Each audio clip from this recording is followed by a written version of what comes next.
Dans cette vidéo, je vais te donner 3 choses à faire immédiatement pour être plus attirante. Et oui, parfois tout se joue dans les détails. Alors, sors ton carnet, commence à prendre des notes. Si tu ne me connais pas encore, je m'appelle Charline Caron et j'accompagne les femmes à développer leur confiance en elles et leurs compétences en communication. Donc, si tu veux devenir une femme qui a confiance, qui se sent solide de l'intérieur, mais qui aussi est convaincante, impactante, inspirante et charismatique, tu es au bon endroit. Donc, je t'invite à t'abonner à la chaîne. Aussi, je t'invite à mon prochain événement. Ce sera dimanche 1er juin à 20h30. Je serai en direct avec toi et je vais te donner une multitude de conseils et de techniques pour développer ton charisme. Alors réserve vite ta place pour cet événement exceptionnel en cliquant sur le lien dans la description de cette vidéo. Alors, première chose que je voulais absolument te partager aujourd'hui, si tu veux être beaucoup plus attirante, créer ce qu'on appelle une connexion émotionnelle avec tes interlocuteurs, je vais te demander de sourire, alors sourire le plus souvent possible.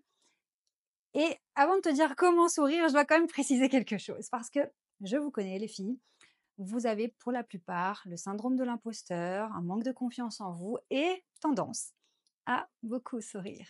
À sourire comme ça, mais voilà, ce genre de sourire très gêné, d'accord? C'est un sourire de circonstance qui finalement arrive lorsque on ne sait pas quoi faire et donc on se dit bah souris, souris, ça va bien se passer. Sauf que le résultat, c'est que vous envoyez une image d'une femme qui est morte de peur, qui n'a pas confiance en elle, qui est gênée et qui devient gênante. Donc on ne sourit pas à tout bout de champ. On sourit lorsque les circonstances, la situation amènent à sourire, mais pas n'importe comment non plus. Pour sourire et créer une connexion émotionnelle, puisque c'est vraiment cela qui va compter, d'accord, créer quelque chose avec les autres. Alors, on n'est pas dans de la séduction là. On peut l'utiliser évidemment pour la séduction. Mais là, je parle dans la vie de tous les jours, en contexte professionnel. On a besoin, en tant qu'être humain, de se connecter les uns aux autres pour que la communication soit beaucoup plus efficace. Lorsque tu souris en mode gêné, je ne sais pas si tu vois ce que ça crée là au niveau des sourcils, au niveau du regard, on sent qu'il y a de la peur. Et donc ce sourire, il ne sert à rien, sauf à montrer ton état de gêne. Ensuite, il y a le niveau du sourire sans les yeux. Voilà, tu souris, mais il ne se passe rien. Voilà. Bonjour, bonjour, bienvenue. Bonjour, je peux vous aider?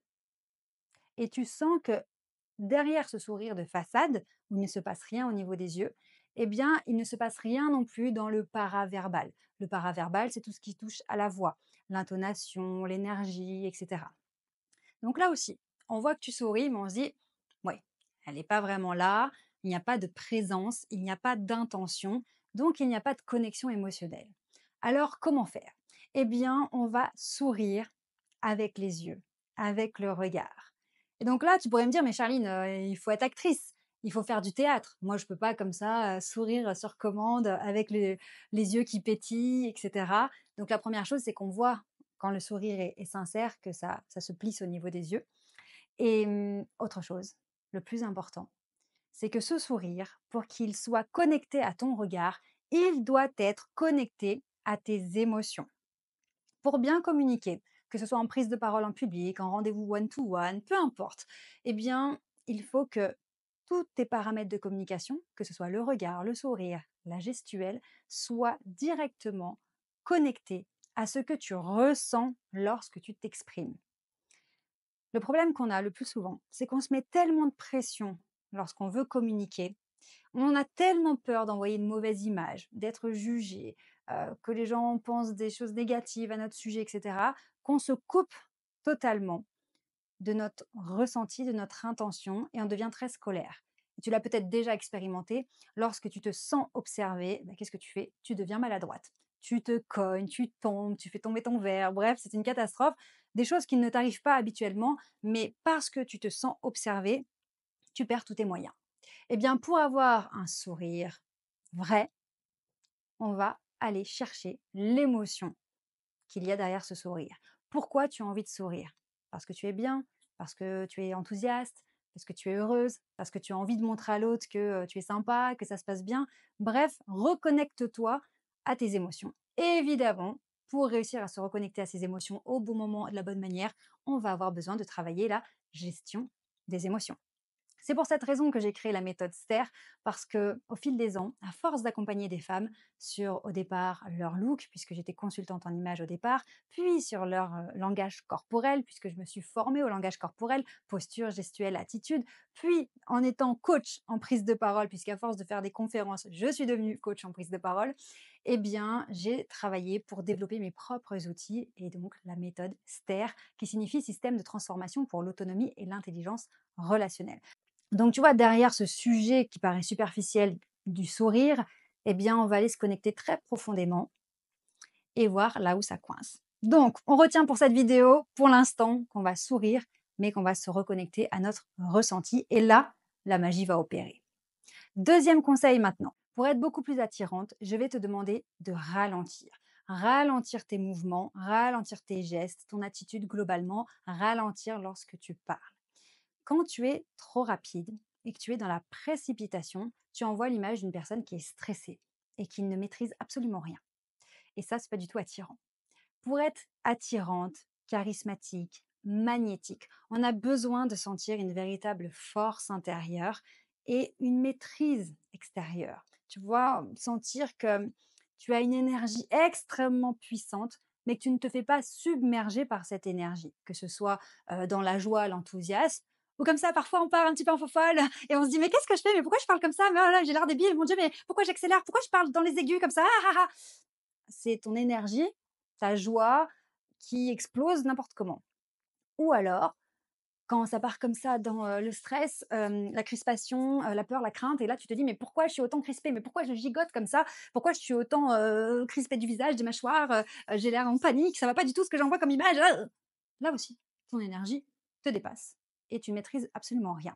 Donc pour envoyer une image de femme qui est bien, qui est présente, qui est confiante, même dans les situations un petit peu stressantes, eh bien, je vais te demander de reprendre la main sur la vitesse de tes gestes, de ton débit de parole et globalement, dans tous ces paramètres-là, de ralentir. Attention, ralentir ne signifie pas être toute molle, d'accord? On reste tonique, on reste dynamique, mais on est en contrôle.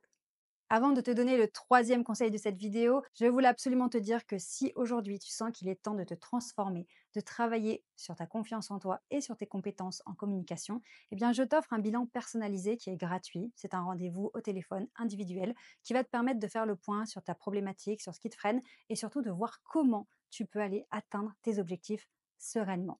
On va t'écouter avec bienveillance et on va te donner des conseils et aussi un énorme boost de motivation pour atteindre tes objectifs. Alors, si tu ressens le besoin de parler de ta situation avec une personne professionnelle et à l'écoute, tu peux prendre ton rendez-vous en cliquant directement dans la description de cette vidéo. Le troisième conseil de cette vidéo, c'est d'utiliser tes mains, de développer au maximum ta gestuelle. Il n'y a rien de pire que lorsque tu te tiens les mains. Alors, soit tu fais des gestes parasites, voilà, ça part dans tous les sens, on fait des trucs très bizarres, soit tu caches tes mains. Alors, on peut avoir les mains en prière entre les jambes, comme ça. On peut avoir les mains dans le dos, comme ça, et faire des trucs bizarres. Et là, tu sais ce qui est le plus fou, c'est qu'en regardant cette vidéo, te dire mais non, mais je fais jamais ça. Et peut-être que si. Imagine, tu es devant la machine à café, il y a une personne que tu admires beaucoup, qui t'impressionne, très charismatique. Eh bien, il se peut que pendant cette interaction, sans t'en apercevoir, tu commences à faire des trucs comme ça, bizarres. Ah oui, ah d'accord. Ah ouais, et vous étiez là alors ce week-end? Ouais, c'est sympa, cool. Ok, pourquoi je fais ça? Donc, attention aux mains. Un petit conseil au passage, fais en sorte de toujours avoir les ongles faits. D'accord? Je ne te demande pas d'aller faire des manucures toutes les semaines en institut, mais que tu n'aies pas honte de tes ongles. Pourquoi? Si tu as honte de tes ongles parce qu'ils sont cassés, mal entretenus, peu importe, tu vas avoir tendance à les cacher, ce qui est normal. Et tu vas rater la puissance de la gestuelle. Au contraire, si tu es fier de tes ongles, parce qu'ils sont tout propres, parce qu'ils sont tout beaux, etc., tu seras très contente de les montrer et ça va stimuler ta gestuelle, je te le garantis. Alors, c'est parti, on met ces 3 conseils en place dès à présent. Réserve ta place pour mon prochain événement le 1er juin à 20h30. Tu cliques bien sur le lien dans la description de cette vidéo. Et puis, si tu as envie d'échanger avec nous sur ta situation et obtenir des conseils personnalisés, eh bien, réserve tout de suite ton créneau en cliquant aussi dans la description. Je te dis donc au 1er juin en direct à 20h30 et sinon, à tout de suite pour une autre vidéo.